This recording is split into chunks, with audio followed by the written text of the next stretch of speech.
ತಮಿಳುನಾಡು ಮತ್ತು ಕೇರಳದಲ್ಲಿ ಮಳೆ ವಿಪರೀತವಾಗಿ ಆಗ್ತಾ ಇದೆ. ಭಾರಿ ಮಳೆ ಆಗಿದೆ.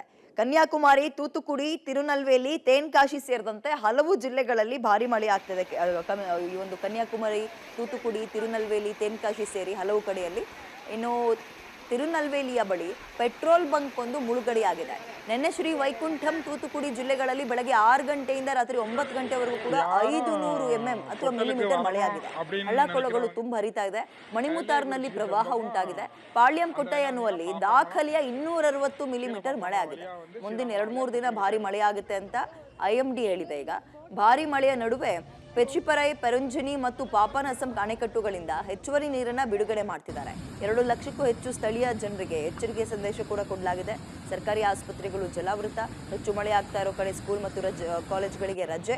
ಕೇರಳದ ತಿರುವನಂತಪುರಂ, ಕೊಲ್ಲಂ ಮತ್ತು ಪತ್ತನಂತಿಟ್ಟ, ಅಲ್ಲಪುಳ್ಳ, ಕೊಟ್ಟಾಯಂ, ಎರ್ನಾಕುಲಂ ಮತ್ತು ಇಡುಕ್ಕಿ ಜಿಲ್ಲೆಗಳಲ್ಲಿ ಯೆಲ್ಲೋ ಅಲರ್ಟ್ ಘೋಷಣೆ ಮಾಡಿದ್ದಾರೆ. ಇದು ಕೇರಳದಲ್ಲಿ. ಕೇರಳ ಲಕ್ಷದ್ವೀಪ ಕರಾವಳಿಯಲ್ಲಿ ಮೀನುಗಾರಿಕೆಗೆ ನಿರ್ಬಂಧ ಕೂಡ ಹೇರಲಾಗಿದೆ. ಸೊ ಕರಾವಳಿ ಈ ಒಂದು ಕೇರಳ ಹಾಗೆ ತಮಿಳುನಾಡಿನಲ್ಲಿ ವಿಪರೀತ ಮಳೆ ಆಗ್ತದೆ. ಅದರಲ್ಲೂ ಅಯ್ಯಪ್ಪ ಸ್ವಾಮಿ ಮಾಲಾಧಾರಿಗಳು ಕೇರಳಕ್ಕೆ ಈ ಸಂದರ್ಭದಲ್ಲಿ ಹೋಗೋದು ಹೆಚ್ಚು.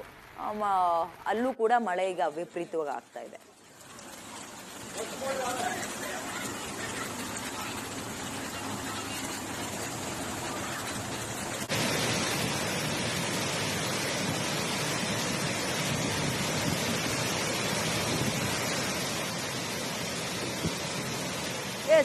ದೃಶ್ಯಾವಳಿಯಲ್ಲಿ ಗಮನಿಸ್ತಾ ಇದ್ರಿ ತಮಿಳುನಾಡು ಮತ್ತು ಕೇರಳದಲ್ಲಿ ಯಾವ ರೀತಿಯ ಚಿತ್ರಣ ಇದೆ ಅಂತ. ಹಾಗೆ ನೋಡೋದಾದ್ರೆ ಇದು ಚಳಿಗಾಲ, ವಿಪರೀತ ಚಳಿಗಾಲ. ಪ್ರತಿ ವರ್ಷದಂತೆ ಈ ವರ್ಷವೂ ಇದ್ದಿದ್ರೆ ಕಾಲ ಬದಲಾಗಿದೆ. ಕಾಲಕ್ಕೆ ತಕ್ಕಂತೆ ಮಳೆನೂ ಆಗ್ತಾ ಇಲ್ಲ, ಅದಕ್ಕೆ ಬೇಕಾದಾಗ ಮಳೆ ಆಗ್ತಾ ಇದೆ.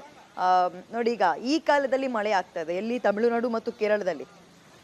ಹಾಗಾಗಿ ಕೇರಳದಲ್ಲಿ ಹಲವು ಕಡೆ ಯೆಲ್ಲೋ ಅಲರ್ಟ್ ಅನ್ನ ಘೋಷಣೆ ಮಾಡಿದ್ದಾರೆ. ಕೆಲವು ಕಡೆ ಮನೆ ಒಳಗೆಲ್ಲ ನೀರು ನುಗ್ತಾ ಇರೋದ್ರಿಂದ ಪಾಪ ಸಂತ್ರಸ್ತರ ರಕ್ಷಣೆಗೂ ಮುಂದಾಗ್ತಾ ಇದ್ದಾರೆ. ಹೋಟೆಲ್ಗಳೊಳಗೆಲ್ಲ ನೀರು ನೋಡಿ, ಇಲ್ಲಿ ಜಲಾವೃತ ಆಗಿದೆ. ಯಾವ ಕಸ್ಟಮರ್ಸು ಇಲ್ಲ, ಯಾವ ವ್ಯಾಪಾರನೂ ಇಲ್ಲ. ಇಂತಹ ಪರಿಸ್ಥಿತಿ ಹಲವು ಕಡೆ ಉಂಟಾಗಿದೆ.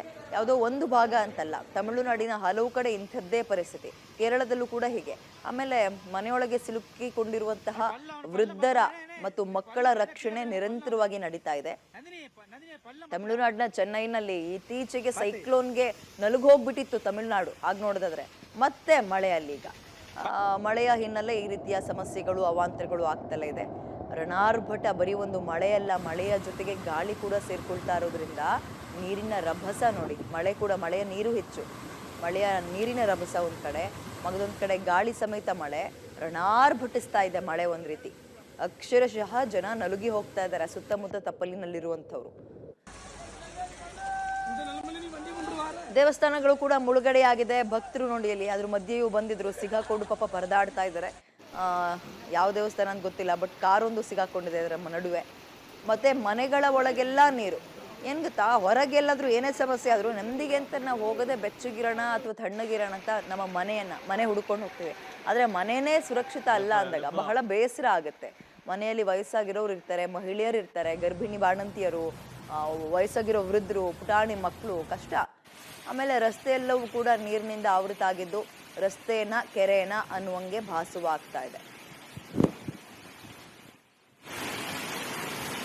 ಇದು ಕೇರಳ ಮತ್ತು ತಮಿಳುನಾಡಿನ ಕಥೆಯಾದ್ರೆ ನಮ್ಮ ರಾಜ್ಯದ ಕಥೆ ಏನು? ಪ್ರಮುಖವಾಗಿ ರಾಜ್ಯ ರಾಜಧಾನಿಯಲ್ಲಿ ಒಂದು ರೀತಿ ಮೋಡ ಕವಿದ ವಾತಾವರಣ ಇರೋದಂತೂ ಸುಳ್ಳಲ್ಲ.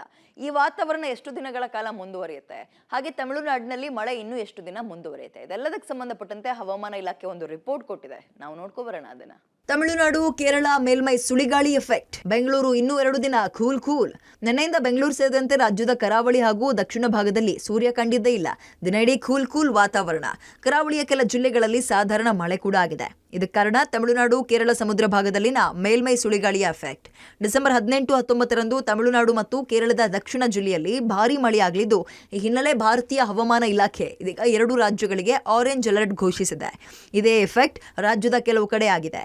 ಇದರಿಂದ ಬೆಂಗಳೂರು ಕೂಲ್ ಸಿಟಿಯಾಗಿದೆ. ತಮಿಳುನಾಡಿನ ತೂತುಕುಡಿ, ರಾಮನಾಥಪುರಂ, ತಿರುನೆಲ್ವೇಲಿ, ಕನ್ಯಾಕುಮಾರಿ ಮತ್ತು ತೆಂಕಶಿ ಜಿಲ್ಲೆಗಳ ಮೇಲೆ ಪರಿಣಾಮ ಬೀರೋ ದಕ್ಷಿಣ ತಮಿಳುನಾಡು ಪ್ರದೇಶದಲ್ಲಿ ಹೆಚ್ಚು ಮಳೆಯಾಗಲಿದೆ ಅಂತ ಹವಾಮಾನ ಇಲಾಖೆ ಮುನ್ಸೂಚನೆ ಕೊಟ್ಟಿದೆ.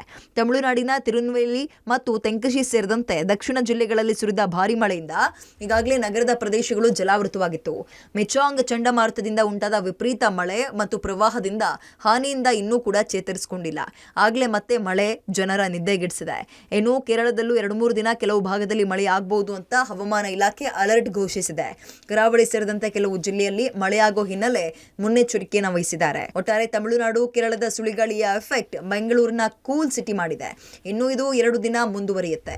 Madesha Nikhil, public TV, Bengaluru.